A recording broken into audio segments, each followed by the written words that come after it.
Welcome to the Java Cafe, Java fam.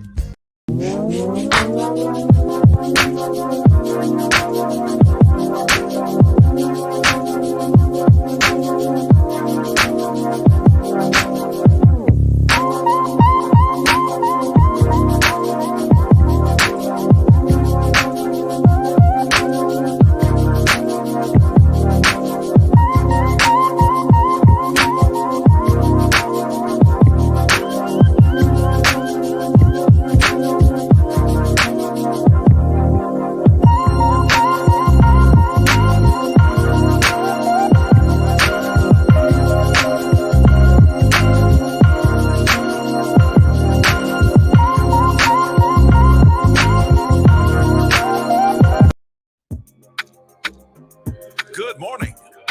Welcome to the Java Cafe, Java fam. Good morning, everybody. Good morning. Good morning. Today is Monday, May 23rd, 2022. And this hat and crookedness is getting on my nerves. Good morning, everybody. Good to see you in the Java Cafe this morning. We're going to go in real quick and say good morning and see who's in the room. We have some, I guess I would say guests, but they're not really guests. But before I bring them in, let me just go in because I need to pin my own comment to the top because we have some family. We have some Java fam that is in the room, and we're going to discuss the upcoming Men's Mind, Body, and Spirit Summit being sponsored by Dee Dee's Cry. You all know Toy Burton. She is no stranger here in the Java Cafe. And we also have Kurt Fonstein, who I like to pronounce his name like that. And Brandy Brooks, as always, will be with us. So what I'm doing is I'm going in and I'm trying to find the live right now. And then I need to go ahead and pin my own comment to the top. So where is it, Jesus? Did my own comment not come in? I guess it didn't. So we'll put it in a second. You know how we do here in the Java Cafe, but I'm going to go ahead and put in the comments the link that you all can get information for the event that is coming up in a couple of weeks. But let's say good morning. Dr. Brandy's going to be with us in a few minutes. Do me a favor and hit that share button, especially with men. We're going to talk about mental health in general this morning, but especially men around this Men's Mind, Body, and Spirit Summit that is coming up on June 3rd. Let's go in and say good morning. Nariki, good morning, beautiful. Good to see you in the room. Mama Java, I thought I saw you somewhere. Daryl, good morning.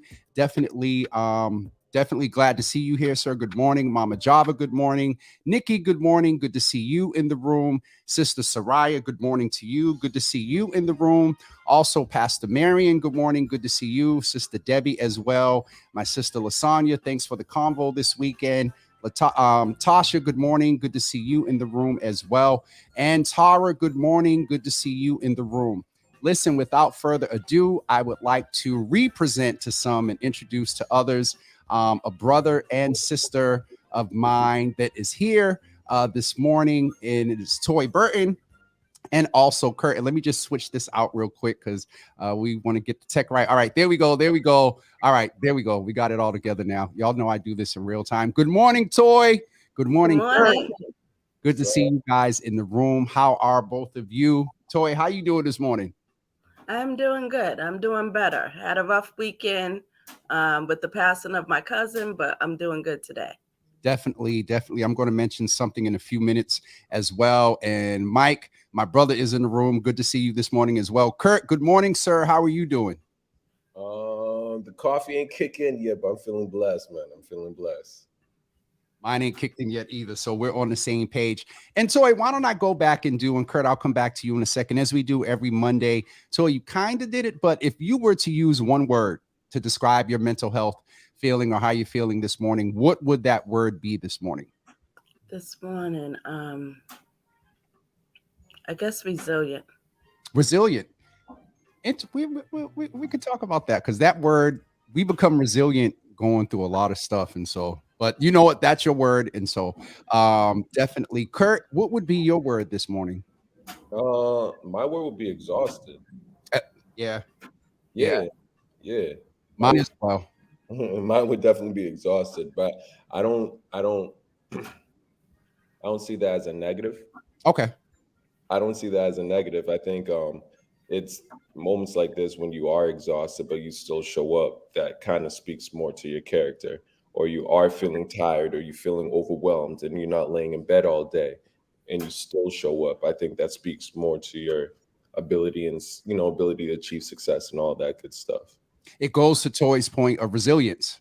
Yeah. I mean, we got to get up and go anyway. And so I'm sort of conflicted here. I got, a call this morning and found out that two people, Toy mentioned that she's dealing with a family member that transitioned. I got a call this morning that two people I found out, transitioned last night. And so I want to just talk for a couple of minutes of why mental health. I've been watching a lot, and not with you all, but I'm a little afraid that if we're not careful, self-care, mental health, addressing your issues, mental wellness is almost going to become a little cliche. And I'm saying this because I got that call and a lot of us are still dealing with a lot. Transitions, some, just come straight out and say death, Buffalo, parents, grandparents. And so, Toy, I guess I would ask you first is, why do we still find ourselves in a space of advocating for mental health in general? So why we still advocate for it? Because a lot of people don't address it. So when you don't address it, it could tend to show up in other ways. And we don't want that for our community. Got you. Kurt, why are you still now? It's so funny because I just noticed Kurt started associating his name with the Dropout Academy. But when I first started bringing Kurt on, his title was simply he wanted to be mental health advocate. And so as that advocate along with Toy, Kurt, what is your answer to the fact of why are we still in this space of advocating for mental health when it seems like, things are getting back to normal and we're back outside? And why are we still here? Because we don't have systems and policies in place that help protect our mental health, whether it's not curriculum around mental health within our school systems and not enough policies from a governmental level to really help protect Black and Brown mental health. Not enough organizations helping promote healthy mental health. It's more of a taboo. You get what I'm saying? So of course we're going to be consistently advocating for it. People like Toy or myself that and you are in the trenches and we see the bullshit, right? It's more of a cliche word that organizations don't mind putting dollars to, but do they have policies to back up their belief system? Do they train leadership to really speak to it, to really uplift their employees? Or do schools have enough curriculum to really educate it so we're not perpetuating cycles? The answer is no. But until then, we have to make changes. Okay. Dr. Brandy, I know you're just jumping in. Good morning. Good morning. Good to see you in the room this morning. I'm loving the glasses. And y'all go ahead and greet and say good morning as well. Because we're going to go ahead. Good morning. Good morning, Toy. Good morning, Kurt.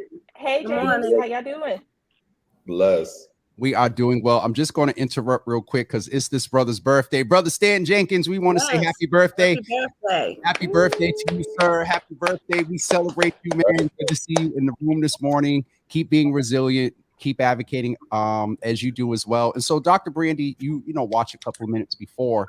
I'll back up to your word, but why do we still find, I was saying to Toy and Kurt, you may have seen that I'm afraid that mental wellness and addressing our mental health issues might start becoming a little cliche. And so why do we still find ourselves in this space of advocating for real mental health? What is your opinion there? Really? That's how you go? Yeah. I know. I got to with question that we can have a whole workshop and series on. So to be brief, I think the main thing is that the current period we're in right now, because of coming out of COVID, maybe still in COVID, is that I don't see the mental health seeking for help policy as being a movement. I see it as being a moment. And so with moments change. And, like you have a clock, right? The next, okay, we tick into the next thing. And so gotcha. I think until it becomes a movement where I caught the tail end of what Kurt was saying, until you have the combination of policy, planning, advocacy, nonprofit, business, funding, all coming together, then it's not going to be a movement. It will continue to be this moment of mental health advocacy, And that where and you that have these exactly is what I'm one-off afraid of. workshops. Yeah. Yep. And I mean, That's what I'm I'm afraid of. And already seeing it happen in some and areas. that's I'm the thing that already I'm seeing it. saying. And so we're going to jump back to Toy and talk about this piece. And let's just name, and we're getting there, and words matter. So let me frame this right. Typically, and in the past, it's been said that we as testosterone carriers, the major testosterone carriers, don't do well at addressing our health in general, let alone as a society, as Kurt and all three of you have pointed to, that we don't do as well as a society about addressing our mental health, or understanding that it's all part of our overall health. And so, Toy, why did you set aside this time to focus specifically on men, mind, body, and spirit? So after we had the Mental Health While Black Summit in February, I was like, this is so beautiful. We have to do this for the men. Gotcha. And being, well, I was a preschool teacher. So dealing with young boys and hearing parents tell them, don't cry and, man up. You're, don't be a chump when they fall and hurt themselves. That's kind of developing their mental health right there. To say, oh, I got to hold it in. I can't express my feelings. So we have to break that stigma. And the way of breaking that stigma is addressing the men to let them know that they are the ones who will be bringing up our young kings. Absolutely. Kurt, to that point there. Go ahead, Toy. I'm sorry. No, go on. Kurt, to that point there about, and we've heard Carlos Enriquez talk about this, I've named it, about that piece about, how we speak to our young men when they hurt themselves or when they may get emotional. I seen a video the other day where it was a meme video where the title was, when your grandmother is a therapist, and she was with the son and the father, and she was coaching, the boy had to be about 5 years old, and she was coaching him to tell the father, when you talk to me like that, that makes me feel sad. And so she was training him to express himself. So there is at least some movement to what a moment to what Dr. Brandy said. But Kurt, for brothers, to Toy's point, how do we need to change the narrative? How are you raising your son? No, it's interesting. I was just talking about this yesterday. I'm raising my son, but in many ways he's raising me as well. Meaning there's a level of pureness that he has that I have to reconnect with. There's a level of innocence and vulnerability that he has that I have to reconnect with and be okay with it. I think, for prime example, they say by the age of 7 or 8, a child hears no at least 100,000 times. And what happens is that no helps conform him or her into this box of who they should be or who they can't be. So we're already programming them to be a certain way. So now when I'm watching my son, is it when he falls down and cries, it's okay to cry, right? I'm just embracing him within that moment, not worried about what the stigma or what the stereotypes may be, just embracing him within that moment, whether it's his love and curiosity or his imagination, or even if he likes something I don't like, it's okay. Just being able to embrace that and seeing that level of pureness and innocence and allow that to reconnect with my inner child, right? Because many times as adults or as men, we have that childhood trauma and we just stopped growing from that level. So now being able to have my inner child connect with him, I'm enjoying life so much different at this age of 35 than I was at 25. You get what I'm saying? So I think there's a whole like action plan that not only men need to do, but black and brown people in general. I think I read this other statistic that stated Black people are 20% more likely to deal with some type of psychological issue in life in comparison to any other demographic. So clearly not a moment. but a movement is needed for Black and brown folks because psychologically, mentally, emotionally, we are suffering to a different capacity. Dr. Brandy, I know you're itching over there. I'm trying to keep balance because we have three experts that move in this space that come from it from similar lenses and also very different lenses. And so, Dr. Brandy, you're in here usually on Mondays as a co-host or guest, but we're gonna pull a little bit on your academic, Dr. Professor Brandy Brooks. In reference to what Toy and Kurt just laid out, what is your response? And in the relevance of this Mind, Body, and Spirit Summit coming up, actually next Friday, Toy? Yes. Next Friday. Yeah, so okay, that's a multi-layered. So one is connection to spirit. One thing we are seeing is that folks' connection to a particular denomination, to that, is actually decreasing. That's across all faiths in terms of folks actively practicing, engaging. And so there is Were something these to numbers, be said I'm sorry, there. were these numbers pre-pandemic or in pandemic? These are both. They're both. No, they're both. They're both. They're both. Because one thing, something that happened during the pandemic is folks were more spiritual, not necessarily belonging to a place of worship. So yes, folks got more connected in that sense, but not connected in terms of the community sense. So they do report, they self-report, a feeling, but not a community feeling. And there is something to be said about belonging to a community, a faith practice community, because that is a protective factor. Now, with respect to kind of the mind, we've talked about that a lot. And some of the things that Kurt brought up are definitely true, statistically. So one thing we see, what Kurt said is 7 years old. Another thing to add on to that is that if a young person by the age of 9, if they have not felt any sense of nurturing, any sense of love by the age of 9, it will be very hard to reverse that later in life. Not to say that it can't be.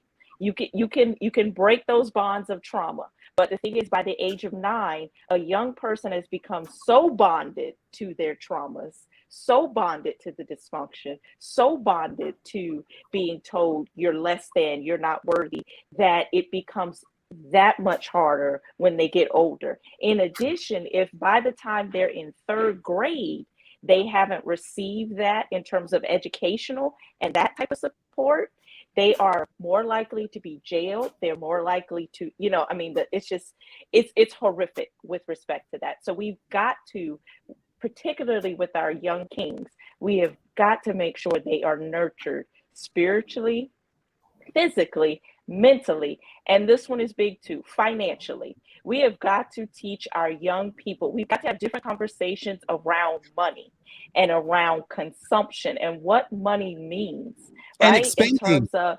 and expending your money. We've got to have different conversations, because if we're mentally well, we're physically well, we need to be financially well so that we can get to real conversations about generational well-being, right? You can't have one. Yeah, you can't have one without the other. This is why I say in any conversation, a conversation about mental health is about financial health, spiritual health, physical health. And so this conversation that we're going to have on June 3rd is important, because we've got to elevate it. We've got to start with, it's okay to be not okay. And then we can have part 2 and 3 and 4 and 5, right? Gotcha. But we've got to say, black man, it's okay not to be okay. We still love you. There are resources for you. Got you. Toy, what we know you care about Black men. You're a sister that I talk to, and you care about humanity in general, people, and then specifically around Black men and pushing this point. Why Encore? Why not a community center? Why not whatever? What was your vision? Dr. Brandy spoke to sort of the programming, but why are you intentional about being out at Encore? I am so intentional about this. It's because just the space itself is elegance. And I'm like, my community deserve this. Like, we don't always have to be in a basement with folding chairs. We deserve linen. We deserve waiters to serve us and bring the plates to us and the salads and all that. Sorry. We don't always have to stand in the buffet line, right? So I am intentional about my community being treated the way that we deserve. Absolutely. And I can attest. And Kurt, I think he was at the last session or Dr. Brandy, but when we went for the general one, oh, Kurt, you was because you did a workshop. Yeah. I got it. Kurt, what was the, you've done a lot. Dr. Brandy, you've been in some workshops. You can jump in here too after Kurt. What is the difference of as to, and this is no disrespect because the basements and the folding chairs have got us to a point to absolutely to where we are today. But I love the balance of what Toy said about bringing, we deserve linen. We deserve being served or whatever. And so Kurt, compare the last experience of being out at Encore, and then also what are you expecting and what can the men expect coming up next Friday? Brandy said it was when I ask questions, they're multi-layered because y'all get me excited and I got to get it all out. So I'm trying to do better. So let me try to bring it in. Talk about being at Encore the last time and how it will mix it in now with the focus being men. Did I do better? I love what Toy said. My man's it's interesting because we do deserve that, right? We absolutely do deserve the best. It's the level of significance. It's tapping into a level of richness, elegance, all of that. So I absolutely love that. There's so much that could be said of why it matters specifically for men right now, because not only are we dying at an earlier age, I feel very strongly that there's so many systems and policies out there that's monetizing off of our ignorance, right? They're monetizing and they're making money off of our ignorance. If jails are still publicly being traded on the stock market, and there's policies to help keep Black men in jail, then we have to have some type of movement that helps combat that. So a lot of times we think it's an emotional decision, not realizing that there's systems in place that are making financial decisions based off our ignorance. So I love what Dr. Brooks said. And then there was another part.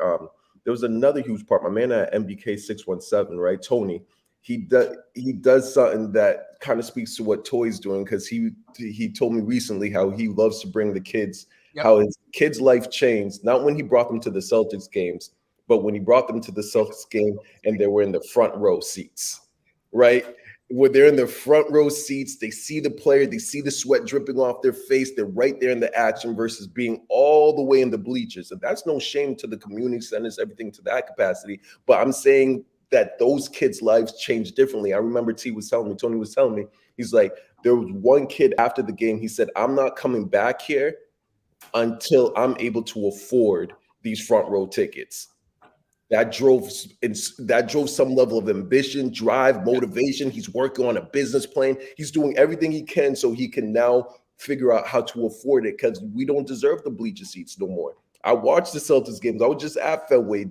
All the luxurious seats does not belong to us. The encores does not belong to us right now. So being able to be in these places and spaces and we can conduct ourselves and be like, yo, this is for us too, it changes the ball game. I can surmise that in one word, and Dr. Brandy chime in here: access. Yeah.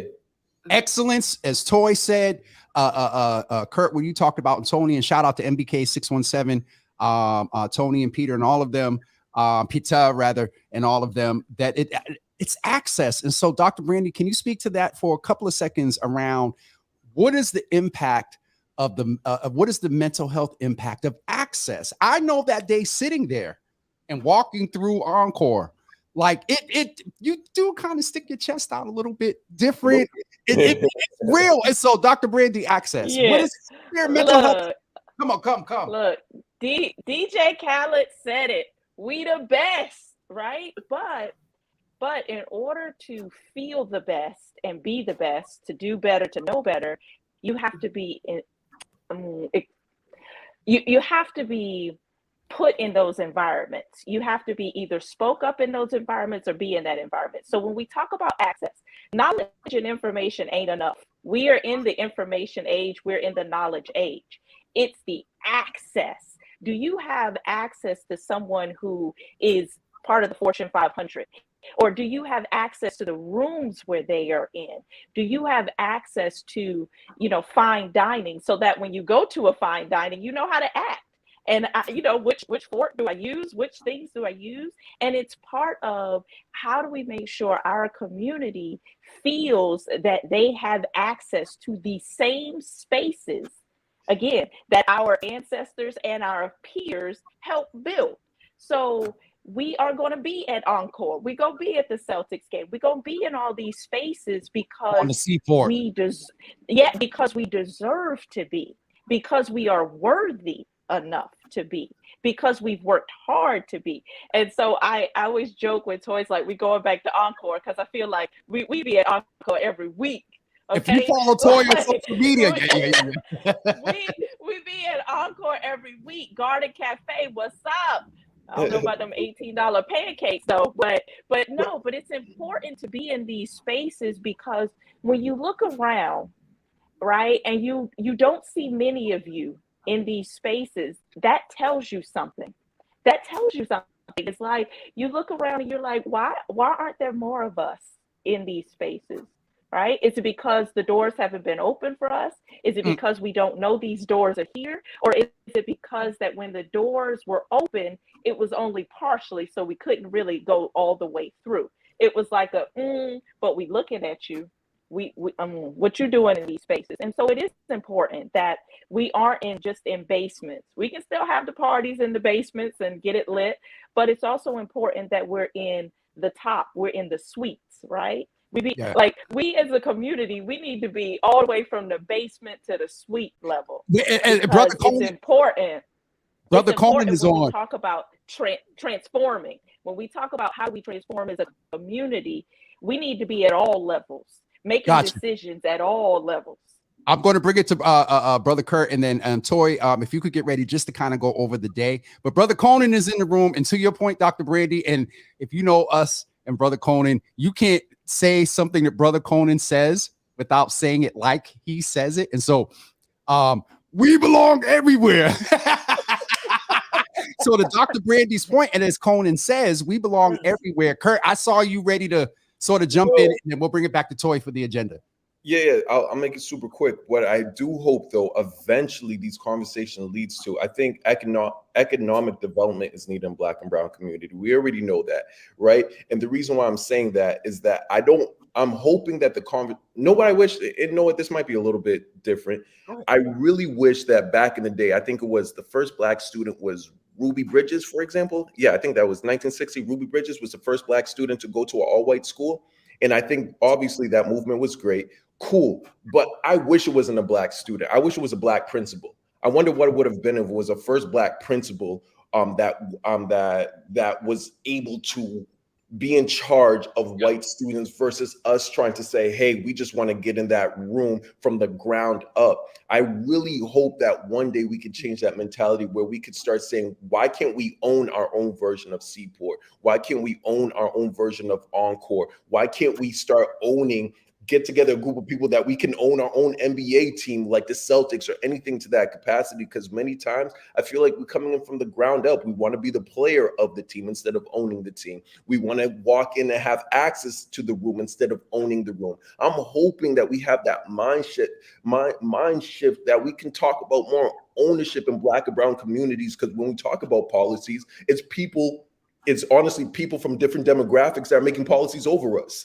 Right? That's part of the issue. They don't have our experience. They don't come from our background. So of course they can't speak our language. They don't have our sets of experience. You get what I'm saying? That's why last time I remember I was talking to, was like, yo, are you going to run for politics? Because we need more people like people in this room outside. I don't think I would ever do it, but to be in leadership positions.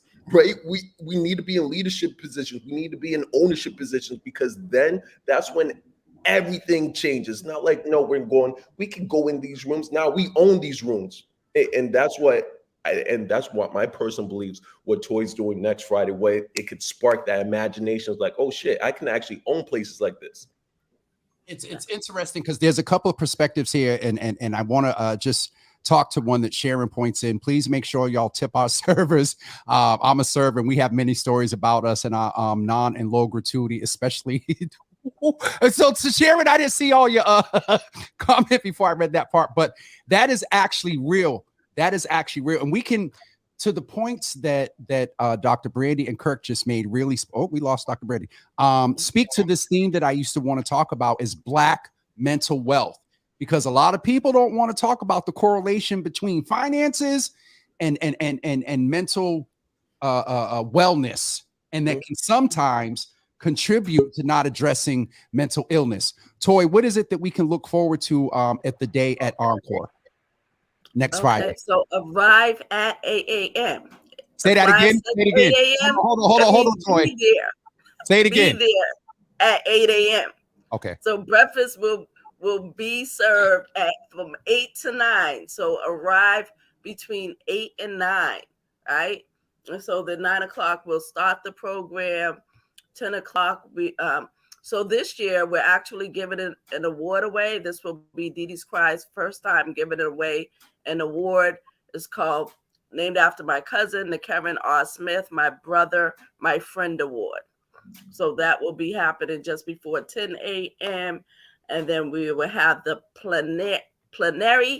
Yeah, plenary. Look. We'll have the plenary. Then we'll have the breakout rooms with Sean Brown, Thaddeus Miles, Milton Jones. Kurt will be in the house. He's doing the afternoon plenary right after lunch. Like I said, lunch will be served to us. Then we will have the PM breakout. So if you wanted to do Milt in the morning and Sean in the afternoon. So it's the last time we didn't do it that way. So people was like, oh, well, I wanted to do this workshop, but it wasn't offered in the afternoon. Yep. So AM workshop will be the same in the PM. Okay. And we might have a comedian for the wind down, because I do not like to leave people. I like to end the events on a light note. We don't like to leave people heavy. Absolutely. I wanted to go ahead, this Toy. is for the Kings. I know Queens will be in the room for support. Just to know that we love you. It is open to women to come to attend. So it's not just men's only, because I got to be honest. When Toy had to clarify for me, because she said no women are coming too. I said, oh, okay, because I thought we was kind of man cave it up in the outside of Dee Dee's Cry staff. No, it should be like, but I don't want to turn people away. Absolutely. So it is for the men. Want men to come, but do not want to turn away. And of course, Brandy, Tania, and myself are women, so they might be like, how come y'all are in the room and we can't be in the room? Yeah. So because y'all put it together.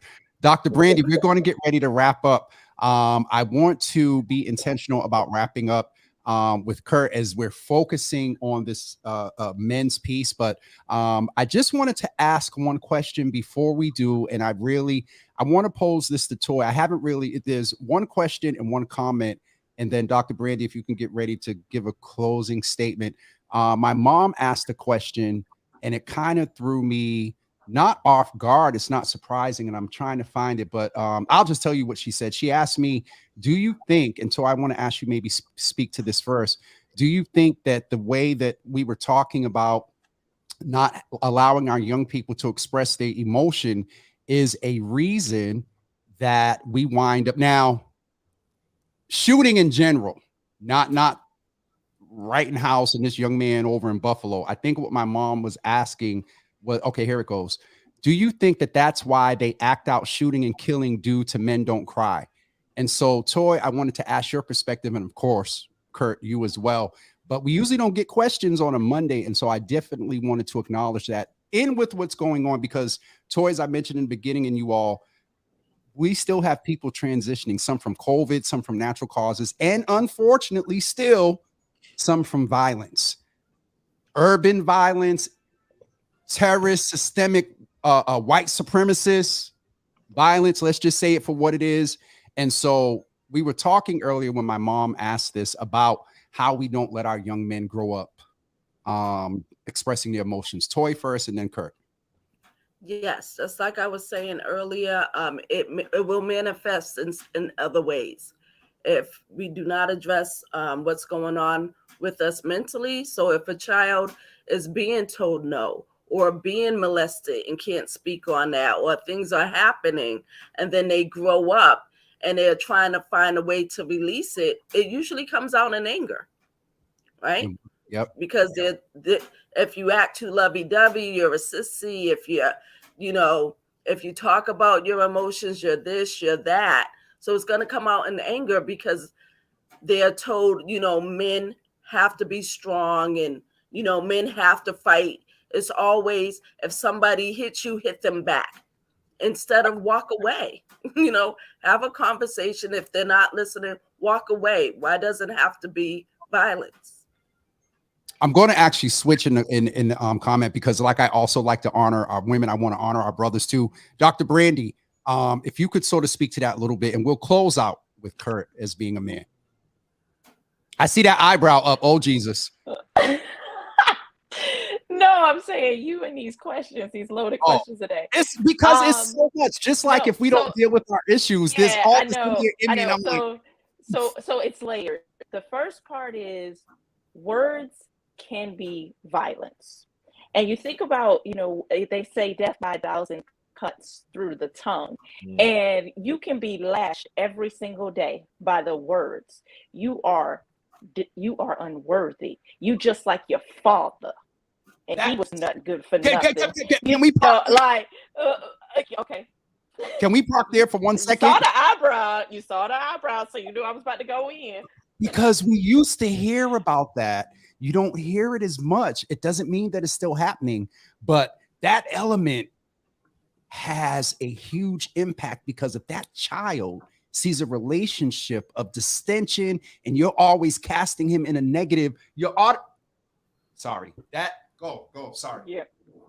Oh, so, when you hear stuff like that, and as Toy said, if you're in a home where you're abused physically, mentally, that becomes, again, trauma on top of trauma on top of trauma on top of trauma. And when you become an adult, you see it in the adult. I mean, that's the whole point of ACEs study, with respect to adverse childhood experiences. The more adverse childhood experiences you have, the more likely as an adult you are to experience mental, physical, psychological, social, emotional issues, problems, incarceration, et cetera, et cetera, et cetera.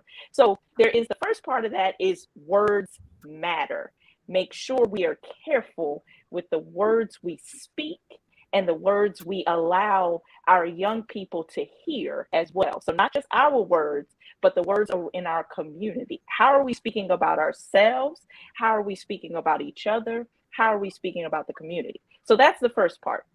The second part is that there is this, as Toy alluded to, toxic masculinity, this Black male hegemony, right? Where, you have this patriarchal stance in terms of what it means to be a man. And we have got to dismantle that toxicity around what does it mean to be a man. As Kurt mentioned earlier, he's telling his son, it's okay to cry. How many more of us in the community are doing that as well? What does it mean to be a man in terms of the toys you play with, in terms of the things you watch, right? I mean, and think about that, the colors you wear, right? This is more than just the words. It's around the whole social system that we've created around what it means to be a man. And then layered onto that, what does it mean to be a Black man in society? And so, and not just what we teach our kids, but also the perception that is placed upon our kids. And what do we say to our kids to help buttress them from society's perception of them as a criminal once they get not, so again, my eyebrow raised because this. No, you're good. So this is deep, but I'll you're stop. Good. No, I just need you to, those two words, the H word that you said, the meaning with the who, the H word, and then the other words you use, please send me the spelling so I can look it up, because I have no problem saying that when I have an opportunity to increase my vocabulary, I want to do so. Oh yeah. So it's hegemony, HEGEMONE. No, I need you to email it MONY. Oh, okay. All right. It just means leadership or dominance. Okay. And the other one was bolstering. What was the other one? I don't You just know. used it. Okay. We're going to let you have the last word in reference to my mom's question, and then I'm just going to stay in the standard of me presenting y'all with multi layers of things. My good friend and brother, who's been very public about what he's dealing with the transition of his brother, first birthday things. Our good community pillar, Mike Massey, who's very transparent about his mental wellness and just wellness journey. So can you start with I that? love Mike. What up, Mike? Yes, sir. Can you start with the piece around what my mother asked, and then can you, and as Toy does, and I like to do often, and Dr. Brandy can attest, can we end on some level of affirmation from you, Kirk, from man to man, not just to Mike, but to me and any man that may be listening? Yeah, can you repeat the question one more Yes. time? Yes, my mother, and I'm gonna go try to find it again. My mother basically said, in general, not, I don't think this is applicable. Well, I'm going to, there's some bias that I have when we come to shooting, when we talk about systemic white supremacists. Yeah. But do you think that that's why they act out shooting and killing due to Men Don't Cry? I will put her question in the box of us often in our community, because that other tier that's a whole different, that's a whole Zoom in itself. Yeah, I believe a lot of that has to do with white supremacy and systems in place and things that capacity. And I think at times it's dangerous when we are the victim of something. And it's like, what could we have done better? Right? That is a dangerous mindset at times. It's like, what could we have done better? Like nothing. You went to the grocery store. What do you mean? What could we have done better? You get what I'm saying? I do. So for that capacity, I really think that's something on it. Like you said, that's a whole other Zoom in regards to systems, policies, everything, history, things to that capacity. But when it comes to men, I'll even keep it general.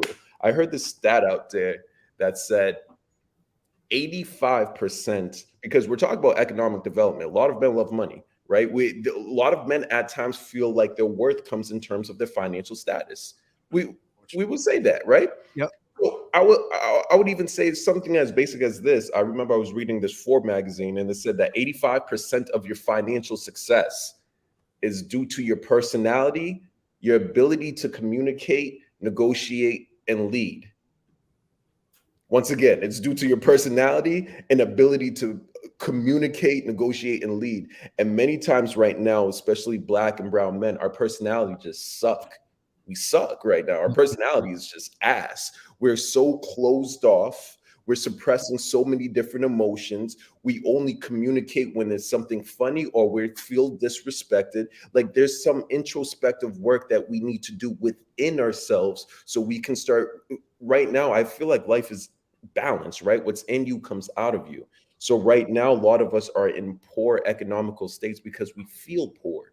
We think poor. We think broke. We're living broke. I don't even feel like it, and it bothers me. It bothers me to such a deeper layer. And it goes up to what you were saying. I think Dr. Brandy said it in regards to like, stop acting like your father. That has to do with a lot of our Black families right now are broken. I was reading another stat that said, because I'm a lot about economic development lately, that said 76% of millionaires are married. Right? 76% of millionaires are married. But right now, which demographic is dealing with more broken home issues right now in America? Us. It is crazy right now. So I think it actually, for Black men and Black women, the solution goes back to the Black family.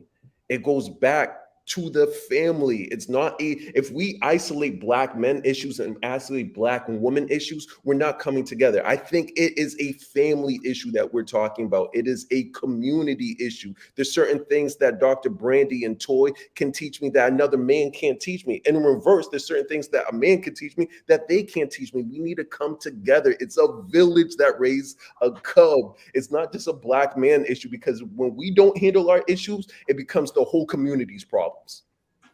It's the whole community's problem. So many times we isolate these matters. It's like, no, we need to come together when it comes to these issues, because we have to see the consequences when we don't take accountability and we don't take responsibility for our own mental health. We have to go to the cemeteries and see what we're doing. We have to forget the cemeteries. We have to go to the hospitals. No, forget the hospitals. We have to go back home and see moms and daughters crying because we're unable to step up. It's a community issue. It's a family issue. And I'm hoping that can bring back all of this idea. Of course, we want to deal with Black men. I get it. Of course, we want to deal with Black women. Cool. Let's deal with the family again. Let's act like we're a family once again. And I think that will be able to solve a lot of the issues. So y'all tell me that I present stuff. Kurt, you just put about 12 other layers where I could possibly go there. So I'm going to try to handle this well.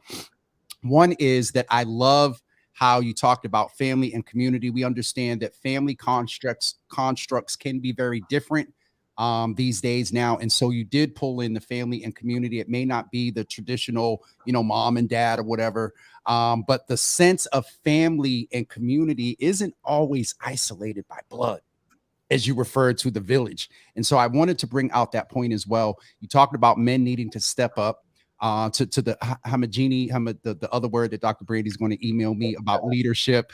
And we're going to learn that email too, please. We really need it.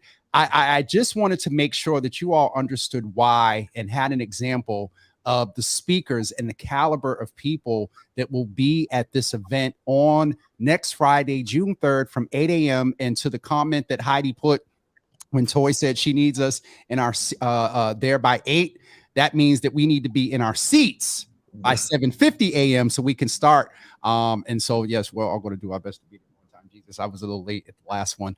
But the link to the Eventbrite is pinned at the top of the comments in today's session. And so we want to make sure you know that you can still go register. Again, that is next Friday, June 3rd, starting at 8 a.m. at Encore Boston. Kurt Faustin is one of our speakers. I am one of the panel moderators. Toy and Dr. Brandy will be there, making sure that everything goes well, looking out for our kings and queens that will be in the room. I did see one suggestion, and this is old school. Pastor Mary, and I say this with all due. Pastor Mary said, and she does kind of make a little bit of a very valid point. The women who attend Friday should be able to view from another room because women can be intimidating to, men opening up. And so to Kirk's point, there's inclusiveness. And even at one of Kirk's events, this topic came up about men and women. We do our sort of shadow work separately, but there does need to be this sort of coming together. You don't know what a woman could hear in the session on Friday that makes her go home and treat her king differently, her husband, her son. Because some of the, now I'm going to end with this. We got toxic masculinity. Sometimes some of our wonderful sisters, not intentionally, and sometimes can be, they can employ some toxic behavior sometime as well. And then with that being said, I'm not going to get in trouble. I didn't see the eyebrow from Toy or Dr. Brandy. So, okay, I didn't get in trouble. I'm going to go pay some bills, you all. But thank you, Dr. Brandy, as every Monday you come in and do, and Toy, a partner and friend, and someone that's very, very, very, very leaderful in this space in Black and Brown communities. And our Dropout Academy dean, founder, dean, but I don't. What's the top at the college? The college president, top dropout. The president, the president, the chancellor. Okay, chancellor, all of that. Chancellor, yes. Chancellor Kurt will be with us next Friday as well. But thank all of you all for coming in today. And Heidi said it right here, so I'm getting a little bit of affirmation. She said our tongues ain't nothing nice. And so it words matter, and we can't go with this presumption that it's all of us need to be more intentional about ensuring that we speak to people in a manner we want to be spoken to, and then go back to the foundation, move in love. Self-love is the best love. Sometimes love demonstrates itself from a distance, and sometimes it has to be tough love. With that being said, I'm going to go pay some bills. Thank you all for being here. And please tag and share this with some men. Those that are watching today. Thank you all so much for being in the Java Cafe today. Thank you. Bye. That was one of the most awesome Mental Health Monday sessions that we've had in a while. And Dr. Brandy is with us every Monday. And y'all know we've had some very interesting, good, informative sessions and a couple of fun sessions. But Definitely spread the word about next Friday. Also want to keep you guys, because we are at 9:53. So, that was a good session. Please remember, as we're talking about Black men and Black, Juneteenth is coming. We will have these t-shirts available to you soon on the Java with Jimmy website. Also, don't remember for Pride Month that is starting on June 1st. We will have these t-shirts available to you as well. Don't forget, on June 1st, I have the pleasure of co-emceeing the Pride kickoff on June 1st at 5 p.m. at City Hall Plaza. And don't forget, on June 11th, SWV, along with a lot of local artists, will be in town as well. And most of all, don't forget, next Friday at 8 a.m. at Encore, we will be together for the Men's Mind, Body, and Spirit Summit. I think that is it for me today. Thank you all for tuning in. Tomorrow, solo. Wednesday, the Waterfront Coalition is coming back.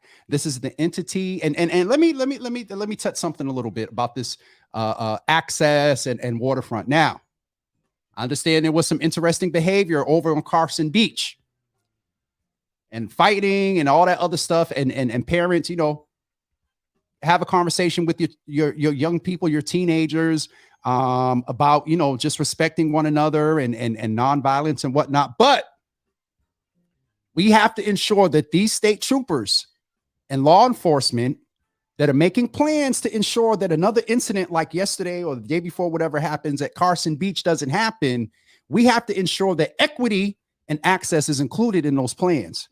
Only think about that because I'm working with the coalition that's coming back on Wednesday to talk about diversity and inclusion, and how all of us should take advantage of and have rightful, unfiltered access to the waterfront, all the way up East Boston, all the way down to the seaport. And so that just stood out to me when I saw that, the incident at Carson Beach. All right, so let's keep that in mind. Also, I heard from the administration. So the mayor will not be with us on this Wednesday at 12 p.m. They're going to reschedule. I blatantly asked, is the series being canceled? They said no. And so I'm wondering, at my same understanding, that there's going to be a press conference this week that the mayor is having in reference to violence. And so we'll wait for that announcement and wait to see what's announced at the press conference, and then also wait to see how that is implemented. So that's it for me this morning. Excuse me. You guys have a wonderful Monday. We will see you tomorrow morning at 9 a.m. here in the Java Cafe. Thank you so much and have a great day. Peace.